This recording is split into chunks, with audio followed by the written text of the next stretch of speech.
ചാന്ദ്രപേടകത്തിൽ നിന്നും വേർപെട്ട MIP അല്ലെങ്കിൽ moon impact probe എത്ര കിലോമീറ്റർ വേഗത്തിലാണ് ചന്ദ്രന്റെ ഉപരിതലത്തിലേക്ക് കുതിച്ചത്? ഉത്തരം മിനിറ്റിൽ 1.6 കിലോമീറ്റർ വേഗത്തിൽ. MIPയിൽ നിന്ന് ആദ്യ സിഗ്നൽ എത്തിയത് എവിടെയാണ്? ഉത്തരം ബാംഗ്ലൂരിനടുത്ത് ബെലാലുവിൽ പ്രവർത്തിക്കുന്ന ഇന്ത്യൻ ഡീപ് സ്പേസ് നെറ്റ്വർക്കിലേക്ക്. പേലോഡുകൾ എന്നാൽ എന്താണ്? ഉത്തരം പരീക്ഷണങ്ങൾ നടത്തുന്നതിനുള്ള ഉപകരണങ്ങൾ. ചന്ദ്രന്റെ ഉപരിതലത്തിലെ പരീക്ഷണങ്ങൾ നടത്താൻ ചന്ദ്രയാൻ 1-ൽ എത്ര പേലോഡുകളാണ് ഘടിപ്പിച്ചിരുന്നത്? ഉത്തരം 11. ഇവയിൽ 5 എണ്ണം ഇന്ത്യയിൽ നിർമ്മിച്ചതും ബാക്കി 6 എണ്ണം വിദേശ നിർമ്മിതവും ആണ്. ചന്ദ്രയാൻ 1-ലെ ഇന്ത്യൻ നിർമ്മിത പേലോഡുകൾ ഏതെല്ലാമാണ്? ഉത്തരം terrain mapping stereo camera, hyperspectral imaging camera, lunar laser ranging instrument, high energy X-ray spectrometer, moon impact probe. Chandrayaan 1-ലെ വിദേശ നിർമ്മിത പേലോഡുകൾ എന്തെല്ലാമാണ്? ഉത്തരം X-ray spectrometer, atom reflecting analyser, radiation dose monitor, miniature synthetic aperture, radar, moon mineralogy mapper. ചന്ദ്രനെ ഞങ്ങൾ ഇന്ത്യക്ക് സമ്മാനിച്ചു, ഇങ്ങനെ അഭിപ്രായപ്പെട്ടത് ആരാണ്? ഉത്തരം ISRO ചെയർമാനായിരുന്ന G മാധവൻ നായർ. സൗരയൂഥത്തിലെ 5ാമത്തെ ഏറ്റവും വലിയ ഉപഗ്രഹം? ഉത്തരം ചന്ദ്രൻ. ഭൂമിയിൽ ചന്ദ്രന്റെ ഒരേ ഭാഗം തന്നെ ദൃശ്യമാകുന്നതിനുള്ള കാരണം? ഉത്തരം ഭൂമിക്കും ചന്ദ്രനും ഒരേ ഭ്രമണകാലം ഉള്ളതിനാൽ. ചന്ദ്രന്റെ വൃത്തിക്ഷയങ്ങൾക്ക് കാരണം? ഉത്തരം സൂര്യനിൽ നിന്നുള്ള പ്രകാശം ചന്ദ്രനിൽ പതിക്കുന്നത് ഭൂമിയിൽ ദൃശ്യമാകുന്നതിലെ ഏറ്റക്കുറച്ചിലുകൾ കാരണം. നിയർ എർത്ത് ആസ്റ്ററോയിഡ് എന്നാൽ എന്താണ്? ഉത്തരം ഭൂമിയുടെ സമീപത്തേക്ക് വരാനിടയുള്ള ശിലയും ലോഹ പദാർത്ഥങ്ങളുമായ വസ്തുക്കളെയാണ് നിയർ എർത്ത് ആസ്റ്ററോയിഡ് എന്ന് പറയുന്നത്. ഭൂമിയിലിരുന്ന് ഉപകരണങ്ങളിലൂടെ നോക്കുമ്പോൾ ഇടയ്ക്കിടെ നക്ഷത്രങ്ങൾ മറയുന്നത് കാണുന്നു, എന്തുകൊണ്ട്? ഉത്തരം ചിഹ്നഗ്രഹങ്ങൾ കടന്നു പോകുന്നത് കൊണ്ട്. ഏത് പ്രദേശത്താണ് ധാരാളം ചിഹ്നഗ്രഹങ്ങൾ തിങ്ങി നിറഞ്ഞിരിക്കുന്നത്? ഉത്തരം കെർട്ട്വുഡ് ഗ്യാപ്പ് എന്ന പ്രദേശത്ത്. ഏത് പ്രദേശത്താണ് ധാരാളം ചിഹ്നഗ്രഹങ്ങൾ തിങ്ങി നിറഞ്ഞിരിക്കുന്നത്? ഉത്തരം കെർട്ട്വുഡ് ഗ്യാപ്പ് എന്ന പ്രദേശത്ത്. വാൽ നക്ഷത്രങ്ങൾ ഏത് പ്രദേശത്താണ് കോടിക്കണക്കിനുള്ളത്? ഉത്തരം ഓർട്ട് ക്ലൗഡ് പ്രദേശത്ത്. എവിടെ നിന്നും വരുന്ന വസ്തുക്കളാണ് വാൽ നക്ഷത്രങ്ങളായി ദൃശ്യമാകുന്നത്? ഉത്തരം നെപ്റ്റ്യൂണിന് അപ്പുറമുള്ള പ്രദേശത്ത് നിന്ന് ഉത്ഭവിച്ച് സൂര്യന്റെ സമീപത്തേക്ക് വരുന്ന വസ്തുക്കൾ. ചന്ദ്രന്റെ ഉപരിതലം പരിശോധിക്കുന്നതിന് ഉപയോഗിച്ച ഉപകരണം? ഉത്തരം മൂൺ ഇമ്പാക്ട് പ്രോബ്. MIP നിർമ്മിച്ചത് എവിടെയാണ്? ഉത്തരം തുമ്പ VSSCയുടെ ആസ്ഥാനത്ത്. MIPയുടെ ഭാരം? ഉത്തരം 40 കിലോഗ്രാം. UN ജനറൽ അസംബ്ലി അംഗീകരിച്ച ചന്ദ്രാവകാശ കരാർ ഏതു പേരിൽ അറിയപ്പെടുന്നു? ഉത്തരം മൂൺ ട്രീറ്റി. ചന്ദ്രന്റെ ഉപരിതലത്തിൽ ഏതു രൂപത്തിലുള്ള ജലകണികകളാണ് കണ്ടെത്തിയത്? ഉത്തരം ഹൈഡ്രോക്സിൽ രൂപത്തിൽ. ഹൈഡ്രോക്സിൽ ജലകണികകളിൽ എത്ര ആറ്റങ്ങൾ ഉൾക്കൊള്ളുന്നു? ഉത്തരം ഒരു ഹൈഡ്രജൻ ആറ്റവും ഒരു ഓക്സിജൻ ആറ്റവും. ചന്ദ്രനിലെ 1 ടൺ മണ്ണിൽ നിന്നും എത്ര ഔൺസ് വെള്ളം കിട്ടും? ഉത്തരം 32. ചന്ദ്രനിലെ ഹീലിയത്തിന്റെ അളവ് എത്രയാണ്? ഉത്തരം 50 ലക്ഷം ടൺ.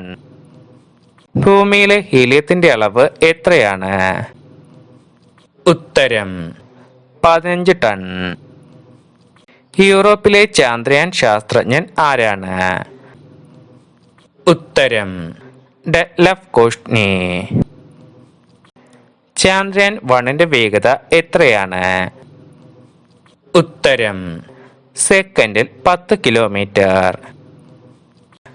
ഇന്ത്യ വിക്ഷേപിച്ച രണ്ടാമത്തെ സമുദ്ര നിരീക്ഷണ ഉപഗ്രഹം ഏതാണ്? ഉത്തരം ഓഷ്യൻസാറ്റ് 2. എജൽ ഏത് വിഭാഗത്തിൽപ്പെടുന്ന ഉപഗ്രഹമാണ്? ഉത്തരം മൈക്രോ സാറ്റലൈറ്റ് എന്ന വിഭാഗത്തിൽ ഉൾപ്പെടുന്ന ഭാരം കുറഞ്ഞ ഉപഗ്രഹം. വിമാനങ്ങളിലും ബഹിരാകാശ വാഹനങ്ങളിലും ഉപയോഗിക്കുന്ന ഇലക്ട്രോണിക് സാങ്കേതിക വിദ്യയുടെ പഠനത്തിലുള്ള അത്യാധുനിക കമ്പ്യൂട്ടർ സംവിധാനം ഏതാണ്? ഉത്തരം AMM. ഫ്രഞ്ച് വിക്ഷേപണ കമ്പനി ഏത് പേരിൽ അറിയപ്പെടുന്നു? ഉത്തരം അരിയാൻ സ്പേസ്. PSLV C8ന്റെ വാണിജ്യ പ്രാധാന്യം കൂടാതെയുള്ള മറ്റൊരു പ്രത്യേകത എന്താണ്? ഉത്തരം കോർ എലോൺ വിക്ഷേപണ വാഹനം എന്നത്. മംഗൾയാന്റെ ലോഞ്ച് വെഹിക്കിൾ ഏതാണ്? ഉത്തരം PSLV. PSLVയുടെ പൂർണ്ണരൂപം? ഉത്തരം പോളാർ സാറ്റലൈറ്റ് ലോഞ്ച് വെഹിക്കിൾ. ചാന്ദ്ര ദൗത്യ പേടകം വിക്ഷേപിക്കുമ്പോൾ ഉണ്ടായിരുന്ന ഭാരം? ഉത്തരം 1380 കിലോഗ്രാം. ISRO ചന്ദ്രനിലേക്ക് അയച്ച യാത്രക്കാരില്ലാത്ത യാന്ത്രിക പേടകം ഏതാണ്? ഉത്തരം ചാന്ദ്രയാൻ. മൂൺ ഇമ്പാക്ട് പ്രോബ് എന്നാൽ എന്താണ്? ഉത്തരം ചന്ദ്രനിൽ നിന്ന് 100 കിലോമീറ്റർ ഉയരത്തിൽ ചന്ദ്രനെ പ്രദക്ഷിണം വയ്ക്കുന്ന പേടകത്തിൽ നിന്നും വേർപെട്ട് ചന്ദ്രന്റെ ഉപരിതലത്തിൽ ഇറങ്ങുവാനായി നിർമ്മിച്ച ഭാഗം. ചാന്ദ്രയാൻ എന്ന സംസ്കൃത പദത്തിന്റെ അർത്ഥം? ഉത്തരം ചന്ദ്രവാഹനം. ലോകത്തിന്റെ മുഴുവൻ ഊർജ പ്രതിസന്ധിയും പരിഹരിക്കാൻ പോകുന്ന അക്ഷയപാത്രം? ഉത്തരം ചന്ദ്രനിലെ ഹീലിയം 3. M3 എന്ന ഉപകരണത്തിന്റെ പൂർണ്ണരൂപം? ഉത്തരം മൂൺ മിനറോളജി മാപ്പർ. M3 വികസിപ്പിച്ചെടുത്ത രാജ്യം? ഉത്തരം USA. ഹൈസിയുടെ പൂർണ്ണരൂപം? ഉത്തരം ഹൈപ്പർ സ്പെക്ട്രൽ ഇമേജർ. M3യുടെ സവിശേഷത? ഉത്തരം 430 മുതൽ 3000 നാനോമീറ്റർ തരംഗ ദൈർഘ്യമുള്ള ഇലക്ട്രോ മാഗ്നറ്റിക് റേഡിയേഷനുകളെ തിരിച്ചറിഞ്ഞത്. M3 ഡിസൈൻ ചെയ്യാൻ നാസ ഉപയോഗിച്ച 2 ഓർഗനൈസേഷനുകൾ? ഉത്തരം ഹൂസ്റ്റണിലെ Brown University the Jet Propulsion Laboratory. ചെറിയ ഉപഗ്രഹങ്ങളെ ഭ്രമണപഥത്തിലെത്തിക്കാൻ ഉപയോഗിക്കുന്ന സ്ക്രാം ജെറ്റ് വാഹനത്തിന്റെ പേര്? ഉത്തരം RLV. ചാന്ദ്രയാൻ എഞ്ചിന് ഇന്ധനം നൽകുന്ന മോട്ടോറിന്റെ പേര്? ഉത്തരം ലാം, ലിക്വിഡ് അപ്പോജി മോട്ടോർ. ചാന്ദ്രയാന് ഇന്ധനം നൽകുന്ന ലാം എന്ന മോട്ടോർ നിർമ്മിച്ചത് എവിടെയാണ്?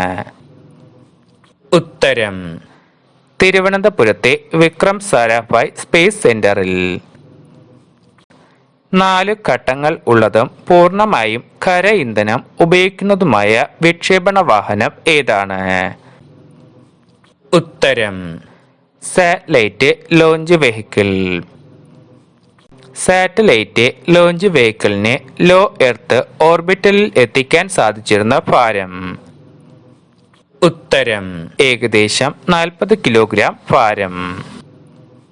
ഓഷ്യൻസാറ്റ് 2ന്റെ പ്രധാന ലക്ഷ്യങ്ങൾ എന്തൊക്കെയായിരുന്നു? ഉത്തരം സമുദ്രത്തിൽ മത്സ്യസമൃദ്ധമായ പ്രദേശങ്ങൾ കണ്ടെത്തുക, കടലിന്റെ സ്വഭാവത്തിന്റെയും സമുദ്രതീരത്തിന്റെയും പഠനം, കാലാവസ്ഥാ പ്രവചനവും പഠനവും തുടങ്ങിയവയാണ് ഓഷ്യൻ സാറ്റ് 2 പ്രധാന ലക്ഷ്യങ്ങൾ. റോസ് എന്ന ഉപകരണം വികസിപ്പിച്ചത് ആരാണ്? ഉത്തരം Italian space agency. Indian radar ചാര ഉപഗ്രഹം ഏതാണ്? ഉത്തരം റീസാറ്റ് 2. ഓഷ്യൻ സാറ്റ് 2 ഉള്ള പ്രധാനപ്പെട്ട 3 ഉപകരണങ്ങൾ ഏതെല്ലാമാണ്? ഉത്തരം സമുദ്രവർണ്ണ നിരീക്ഷണ ഉപകരണം, സ്കാറ്റ്, റോസ.